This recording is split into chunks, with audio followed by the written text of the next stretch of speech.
bienvenido o bienvenida al podcast que te enseña a vivir de tu pasión, es decir, vivir de la fotografía, donde semana tras semana te traemos todo lo referente al mundo fotográfico como negocio. Y además ya sabes que este podcast forma parte de la Academia Vivir de la Fotografía, donde encontrarás cursos tanto de técnica fotográfica como de marketing, que te van a ayudar a impulsar tu negocio fotográfico o a empezar a crear el tuyo propio. Yo soy Johnny Gómez y conmigo y contigo tienes a Teseo Ruiz. Hola, buenas. Hoy tenemos un programa especial. Ya sabes que cada 3 programas más o menos solemos traer una entrevista y esta vez os traemos una entrevista a alguien que tiene muchas cosas que contar muy interesantes, que estoy hablando de Paco Farero, un estupendo fotógrafo especializado en fotografía de naturaleza y de paisaje y que nos viene a hablar, entre muchas cosas, del libro que ha creado, que ha sacado hace bien poquito, que se llama Fotografiando Islandia. Pero qué mejor que él mismo para presentarse y hablar de este retoño que acaba de surgir. Hola, buenos días. Pues soy Paco Farero, fotógrafo profesional especializado en fotografía de naturaleza y en fotografía nocturna. Y bueno, en realidad soy ingeniero naval, abandoné mi profesión hace 5 añitos aproximadamente para dedicarme a tiempo completo a la fotografía y eso es lo que estoy ahora mismo.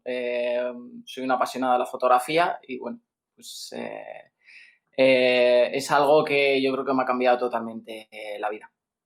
Y con un hijo recién nacido, casi.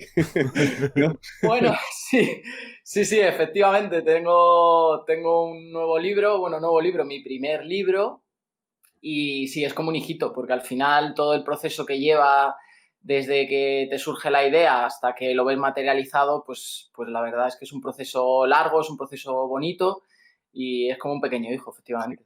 Pues justo lo que queríamos hablar en este podcast, dedicarle, bueno, sobre todo que la gente te conozca, los que no te conozcan, que sepan, que te pongan cara o te escuchen, ¿vale? Y en este caso, que sepan de uno de los grandes referentes, vamos, yo estoy encantado, en este caso, ya hace poquito estuvimos hablando los dos, te pillé el libro, de los libros que sobre Islandia que más contenido tienen y sobre todo más completo lo veo porque no solo te dice los sitios para hacer las fotos, sino la técnica y la parte humana, que muchas veces se pierde en este tipo de libros y por lo que, joder, pues he tirado un poco de contactos y hemos conseguido que vinieras para acá a charlar con nosotros. Sobre todo eso, para contar un poco la experiencia de qué supone un libro a un fotógrafo, que parece que es algo ya casi arcaico, ¿no? Todo tiene que ser online, todo que tiene que ser muchas veces el contenido gratuito, el contenido tal, ¿qué puede suponer, ¿no? Esto a un fotógrafo profesional y más de naturaleza, que parece que está también un poco más complicada el vivir de la fotografía de naturaleza y demás. Bueno, vamos a pincharte con un montón de cosas, tenemos un montón de preguntas, así que Johnny, si quieres empezar por ahí. Pues mira, yo creo que como estabais haciendo el símil de haber tenido un hijo, ¿cuánto tiempo has tardado desde que tienes la idea hasta que tuviste el libro en tus manos? Porque seguro que han sido más de 9 meses. Sí, bastante más. Es un parto más de elefante que de humano, ¿no? Uh-huh. Pues te diría, a ver, no controlo muy bien las fechas, pero mínimo 2 años, más de 2 años y medio, casi 3 años. Estaba en mi cabeza el escribir un libro desde hacía tiempo, pero no me veía capacitado, la verdad, ni creía que podía aportar lo suficiente y hacerlo de la forma que yo creía que había que hacerlo. Y cuando tuve esa sensación de que, venga, yo creo que hay que hacerlo, se lo comenté a mi madre hace un tiempo, que estaba muy malita la pobre, y me dijo que tirara para adelante, que le parecía una idea muy chula. Y eso fue pues casi hace 3 años.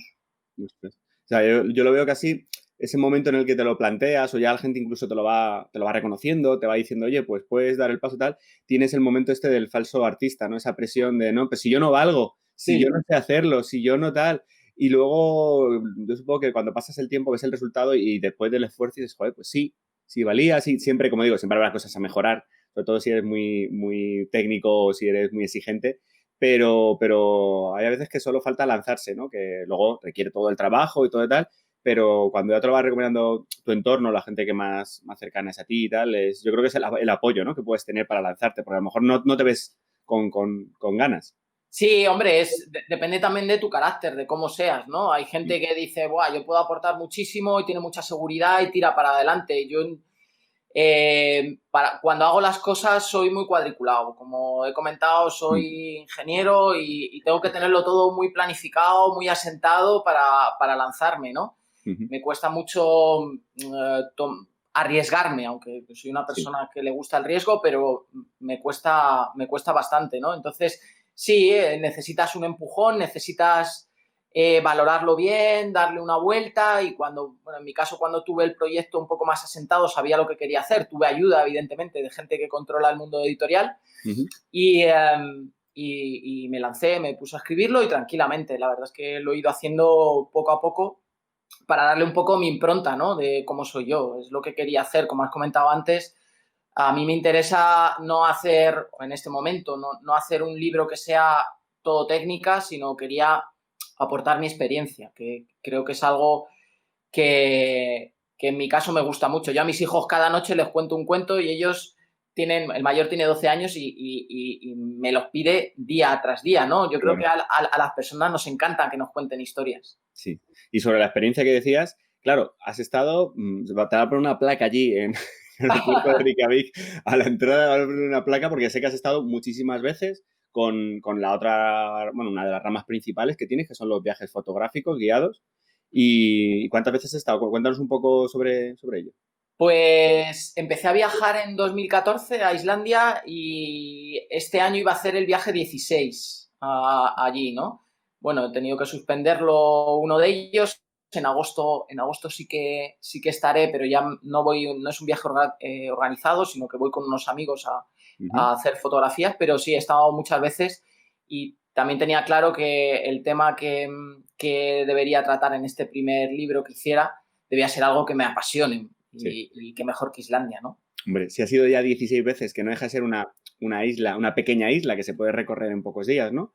Pero si sigues teniendo esa ilusión de ir y de encontrar y de tal, después de 16 veces es como digo yo, la gente que piense a estar 16 veces en un sitio, que diga, bueno, pues ya me lo sé todo. No, yo entiendo que a ti todavía te sigue descubriendo, yo también he estado en Islandia y al final es eso, sigues descubriendo un montón de cosas, pero esa pasión, ¿no? De encontrar algo nuevo, de cambiar el clima del propio equipo, a lo mejor ya no trabajas, hay temporadas que trabajarás con angulares, otras veces con teles, ahora cambia no sé qué, ahora no sé, supongo que será un poco de cada vez que vas diferente.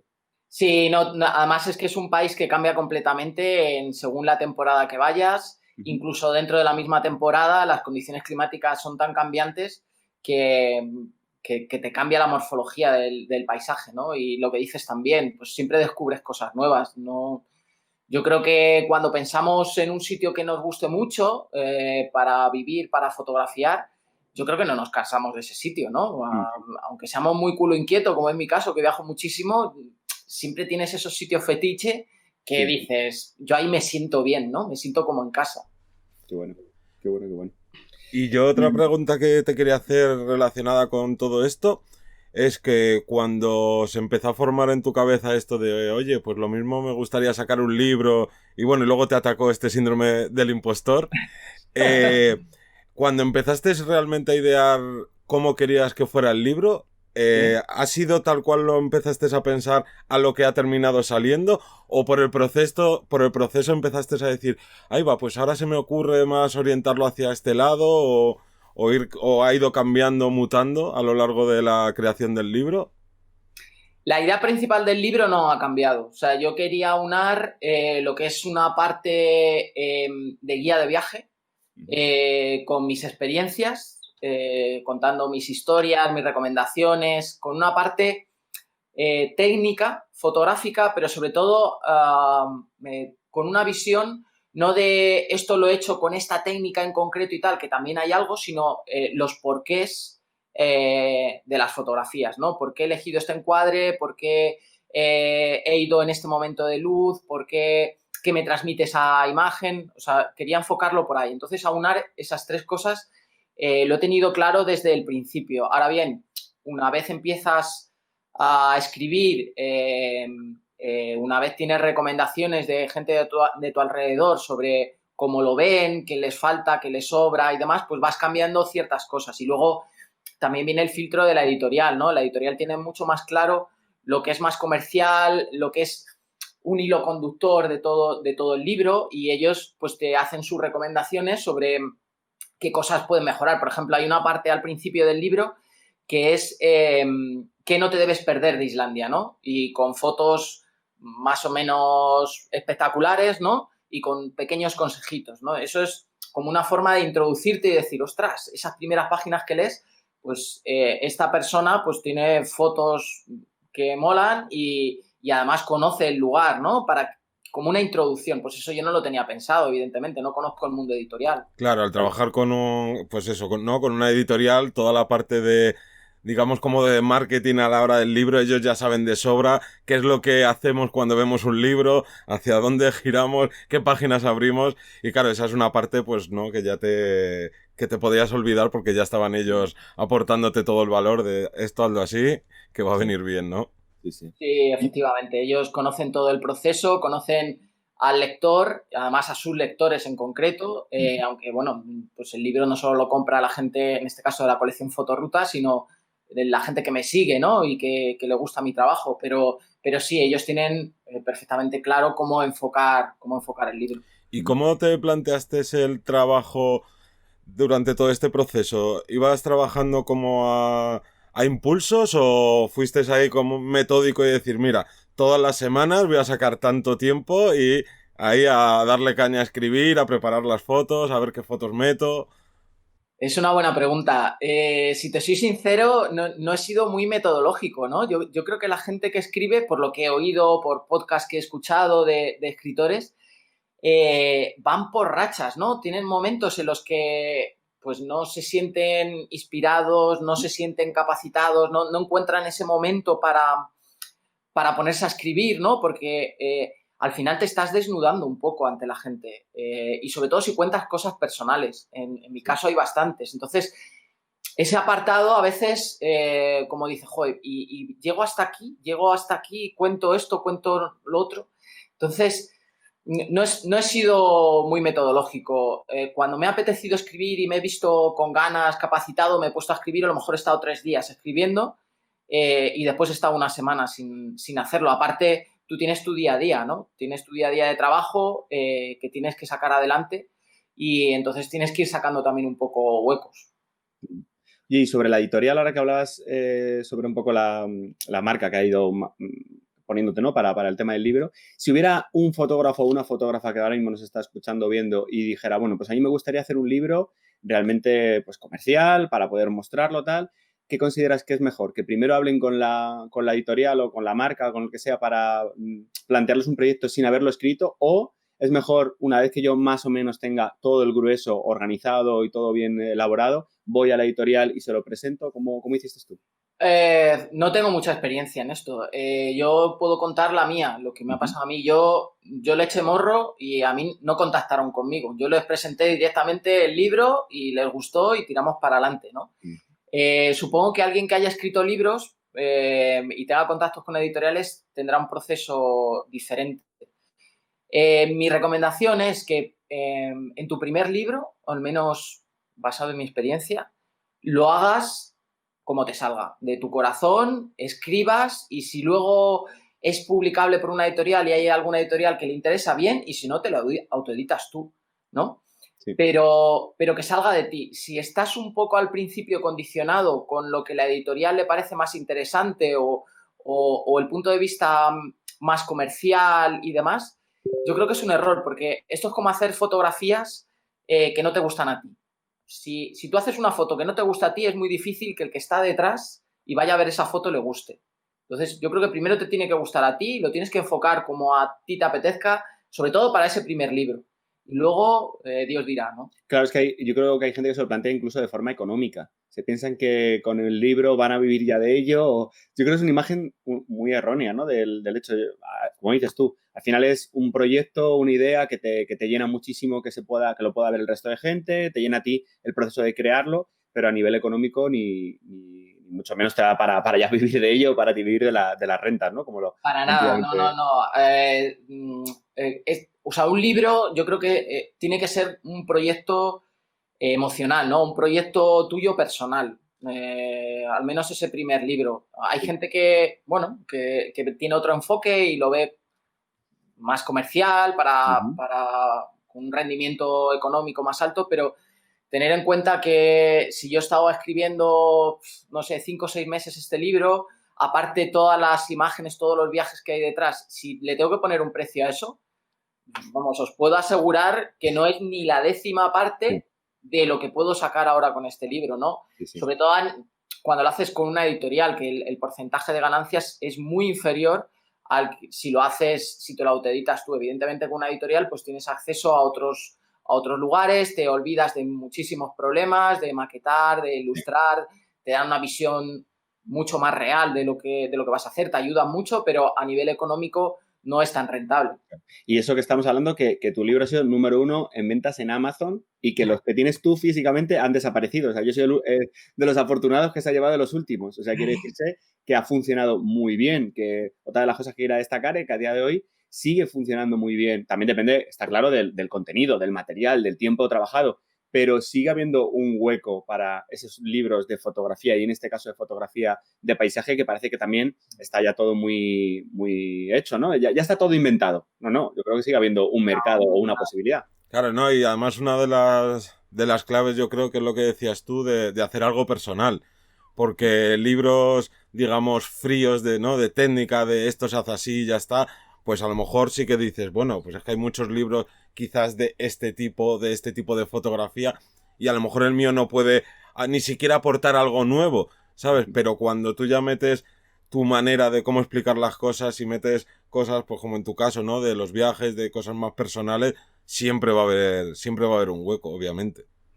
Es mi idea, pero como os decía antes, al final creo que uno tiene que hacer lo que le gusta y cómo es él, ¿no? Al final el libro es un reflejo también de cómo soy yo, ¿no? Es curioso, por ejemplo, mi suegro, que no es una persona que lee habitualmente, pues se ha enganchado al libro y según lo lee me va diciendo, oh, pues es que estoy leyendo y te estoy oyendo a ti, ¿no? Yo creo que eso es muy importante, ¿no? Es muy importante dejar esa seña de identidad. Y yo creo que sí que hay espacio para hacer cosas nuevas. Si no lo creyéramos así los fotógrafos, mal estábamos, ¿no? Yo creo que el arte es eso, es intentar crear, ¿no? Y sí, la verdad es que el libro ha ido muy bien al principio. Yo, los ejemplares que me proporcionó la editorial, que eran 150, yo los vendí en día y medio, tuve que cerrar la página web. Y en Amazon también se rompió el stock el primer día que salió.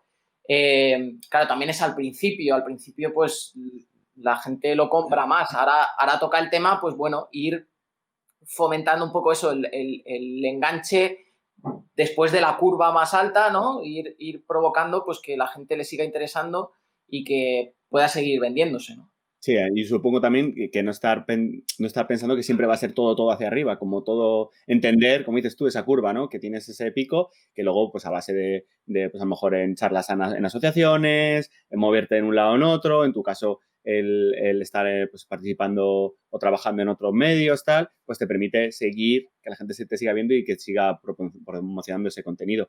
Pero está claro que no va a estar siempre arriba. Es una cosa que la gente se piensa que no, yo tengo que estar arriba todo el rato vendiendo, tal, que no, tranquilo, es que todo tiene su subida y su bajada, ¿no? Es imposible. No, pero es curioso que a mí me engancha un poco el tema, claro, cuando me dijeron la primera vez, no, es que está el número 1 en Amazon en libros de fotografía, y yo digo, pero ¿cómo? No puede ser posible esto. Sí, pues ya todas las mañanas vas viendo, oye, ¿en qué posición está?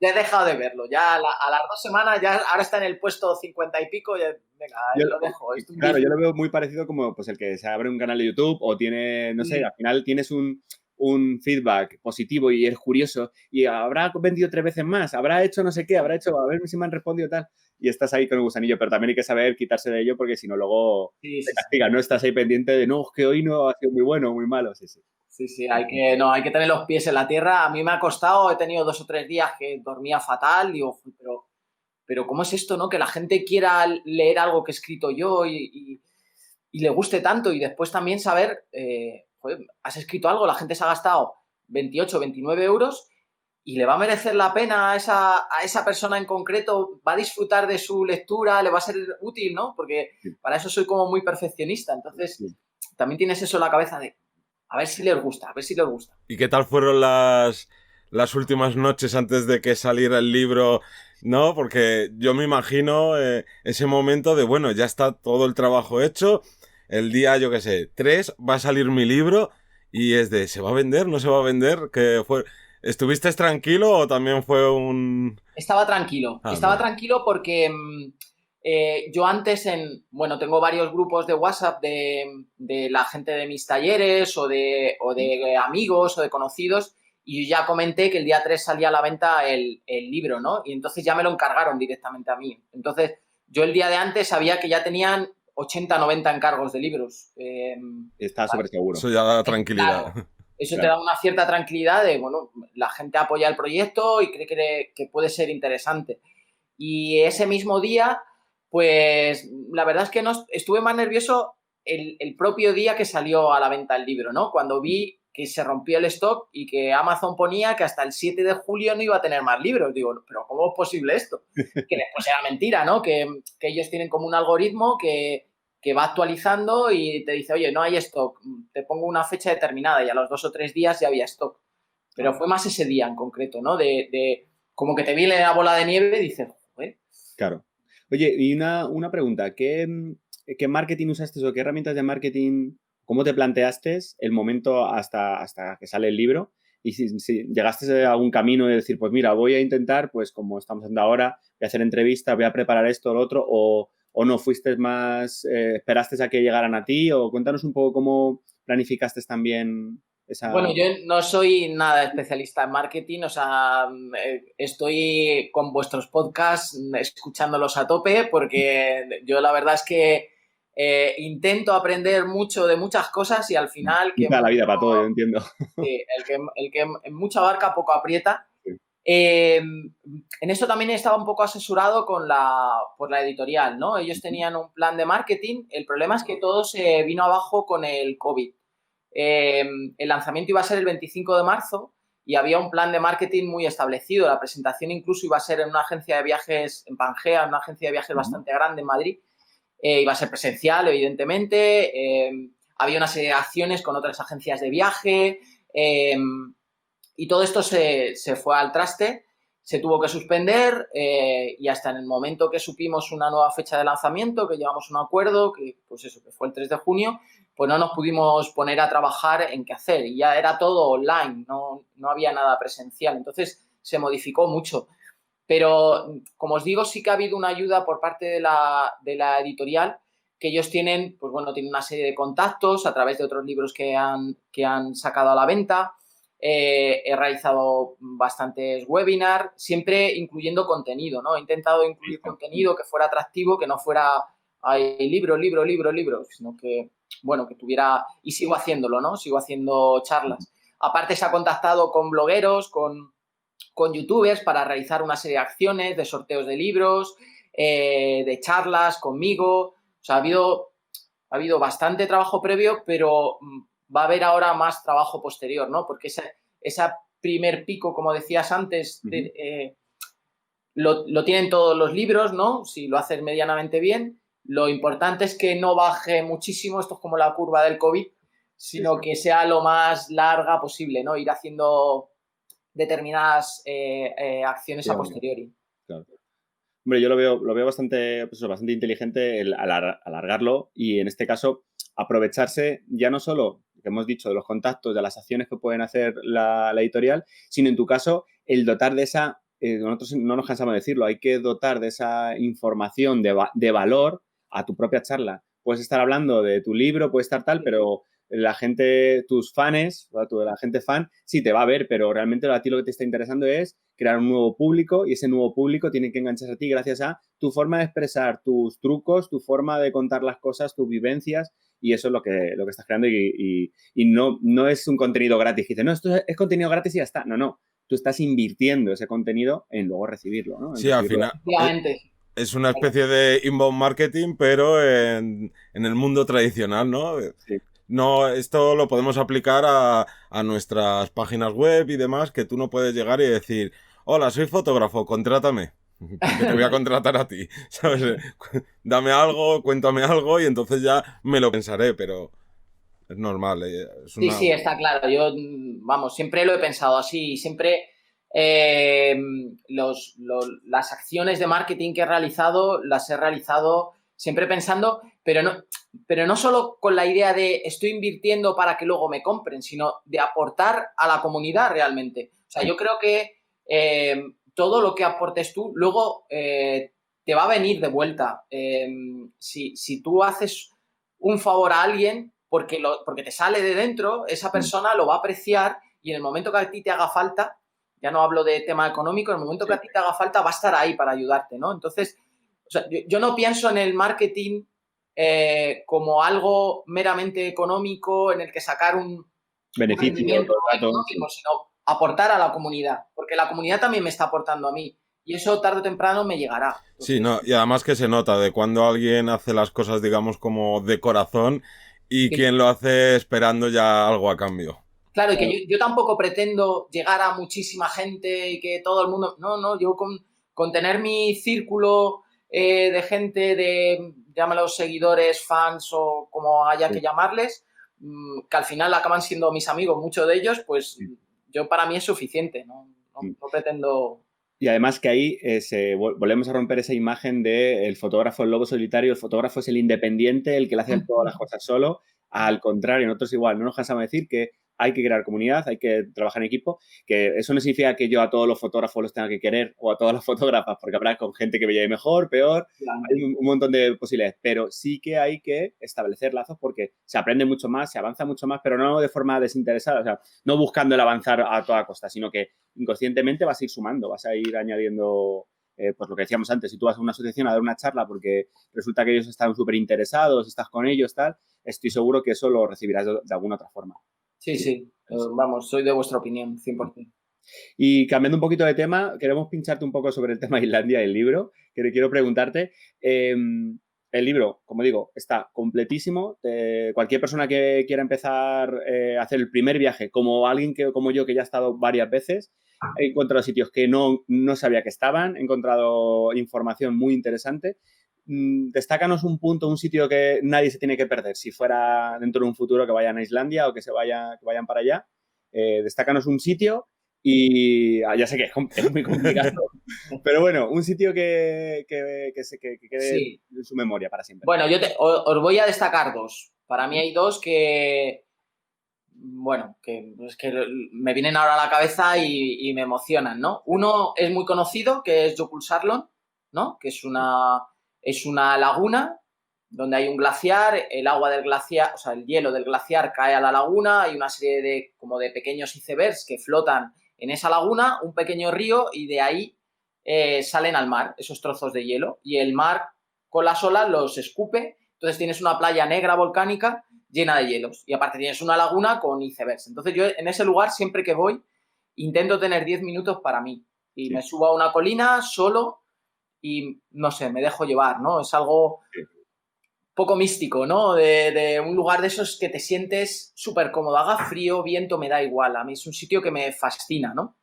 Y el otro es menos conocido, es el interior, son las Highlands, la zona de Landmannalaugar, y es una zona marciana. O sea, yo creo que es el sitio... Ayer tenía un webinar con Javier Alonso Torre y él decía que es el sitio más cercano que podemos estar de Marte. Porque son montañas de colores, volcanes, hay ríos de lava solidificados. Es un lugar muy inhóspito, solo se puede acceder en verano y creo que es alucinante. O sea, es un sitio increíble. Qué bueno, pues nos ponen los dientes largos ya a todos los que estamos. En agosto voy para allá y me voy con el dron, que tengo unas ganas que me lo compré y con el tema del COVID ha salido el 2 y todavía no he estrenado el 1. Toma ya. Oye, ¿dónde te pueden encontrar esa información de los viajes o dónde pueden conocer un poquito más sobre tus futuros viajes?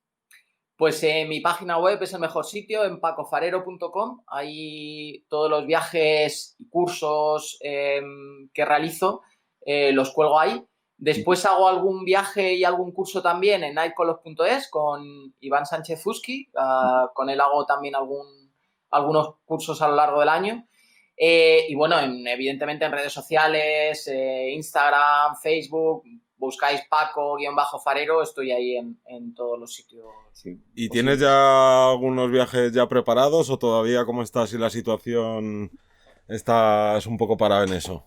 He tenido que suspender varios cursos, como 3 cursos y un viaje que tenía a Estados Unidos, a la costa oeste de Estados Unidos, y otro a Islandia que tenía ahora a finales de julio. Pero los que tenía planificado, yo lo hago con bastante tiempo de antelación. Los que tenía planificado tengo uno a finales de septiembre a Canadá, a Las Rocosas, que me queda una plaza. Y después tengo uno a Tailandia en noviembre, que lo tengo lleno, y 2 a Islandia que organizo yo, que me queda una plaza solo. Joder. Y otro en marzo a Islandia con Naikolos, que lo hemos sacado hace relativamente poco, que ahí sí que hay plazas para dar toda la vuelta a Islandia. Qué bueno. O sea que yo en los viajes la verdad es que me ha afectado, pero lo que he hecho es aplazarlos al año siguiente, ¿no? A la gente le ha parecido bien y hemos cogido y lo hemos dejado todo para el 2021. Es que aquí además, fíjate, lo que me llama la atención es que como fotógrafo de paisaje, si tú tienes tu especialidad, que son la parte de viajes fotográficos, pero ese parón que hemos tenido ahora mismo no ha hecho que tú no dejes de trabajar, que tengas otras ramas, pues como la formación que haces en Workshop Experience, los eventos o las movidas que hagáis con Canon, por ejemplo, o a título personal tus propios cursos, tus propias charlas, el tema del libro, ¿no? Que no ha parado. Entonces, has diversificado, has sacado más ramas, a pesar de que tienes una especialidad, que supongo que será la más potente a nivel económico, pero aquí siempre decimos lo mismo. Eres especialista, pero dentro de ser especialista tú tienes que tener los huevos repartidos en varias cestas, pero no varias cestas completamente de estilos diferentes, porque si no a lo mejor es más complicado, ¿no? Seguir creciendo en esos estilos. Y en tu caso yo creo que es un ejemplo bastante...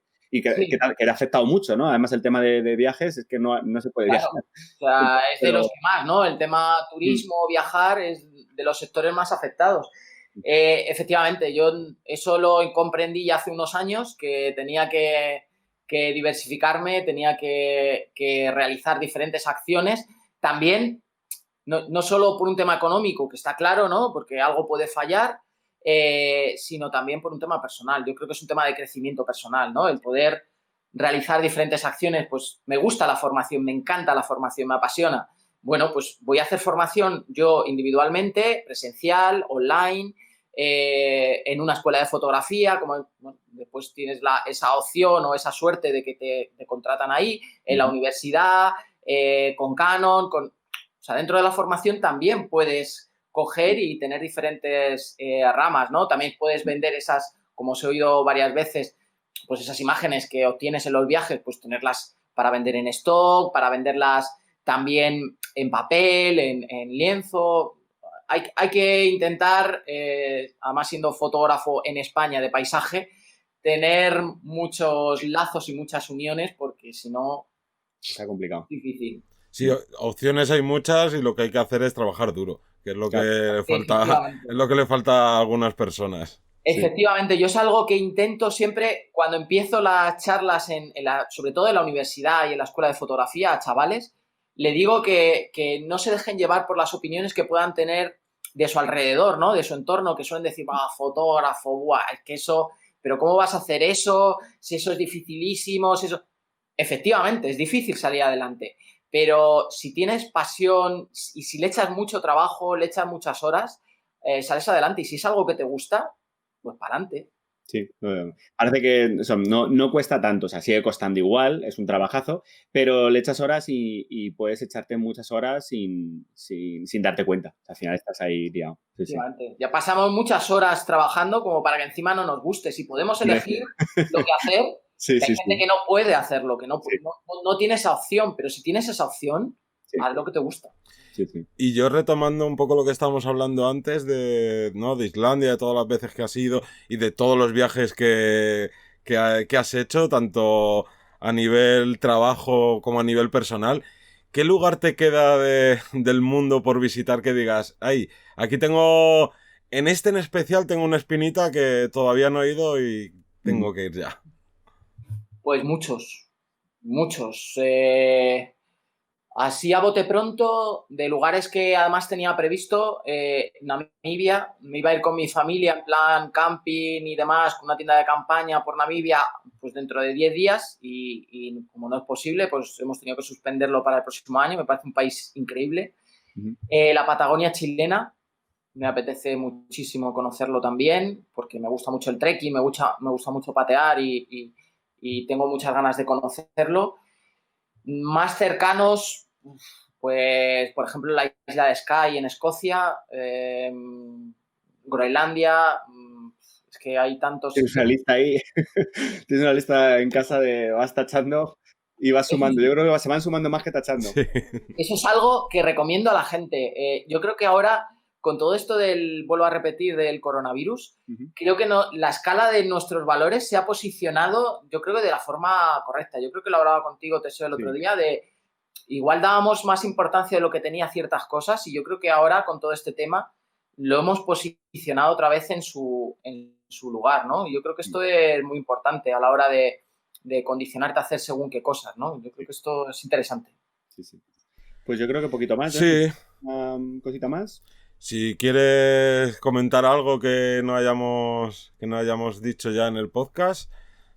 Yo creo que poco más. Me quedaba la pregunta que hacemos siempre, de cuál es el error, por así decirlo, que has tenido o cosa que recomendarías, destacarías, decir, oye, a mí me ha pasado esto, he sido un caos organizándome, que no es tu caso, he hecho no sé qué, me hubiera gustado más si yo hubiera corregido esto, si hubiera tal, creo que me hubiera ido mejor. Si tienes alguna cosa que digas, pues oye, pues haberle dedicado más tiempo o menos tiempo, porque a lo mejor he estado demasiadas horas, pero eso también suele pasar. No sé, cuéntanos qué cosa habrías, viendo ya con este tiempo, ¿no?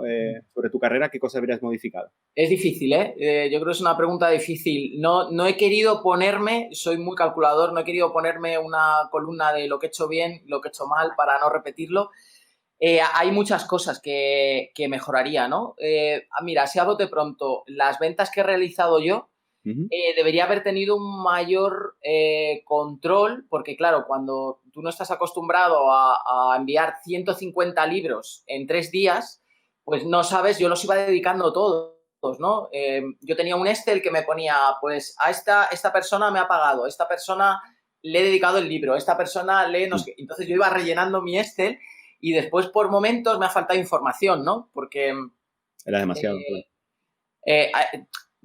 no conoces este mundillo, ¿no? Y igual si lo hubiera sabido de antes, pues hubiera puesto más información de cada libro que he vendido. Por ejemplo, ¿a quién va dedicado? ¿Me ha pagado, no me ha pagado, me ha llegado, ha sido por transferencia, ha sido en metálico? Bueno, es una pequeña cosilla que hubiera mejorado. Luego, a la hora de planificar toda la estructura del libro, yo era bastante pragmático, voy a empezar por esto, voy a seguir por esto. Quizá hubiera necesitado también más feedback de gente de confianza para que me dijera, pues mira, igual podías meter esto, podías meter lo otro. Yo iba preguntando y tal, pero no dejé leer el libro hasta que no estuvo terminado.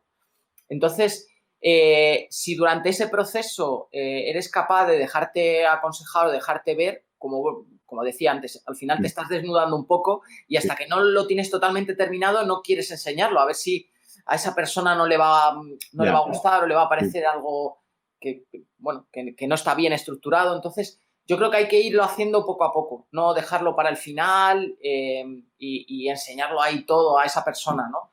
Por ejemplo, esas dos cosas tengo clarísimo. Luego, a nivel de impresión, a mí tuve mala suerte y estaba en Islandia cuando el libro se entró en imprenta. Me hubiera gustado estar en la imprenta y ver cómo salían esas hojas. Ah, qué bonito, sí. Y tocarlo, ¿no?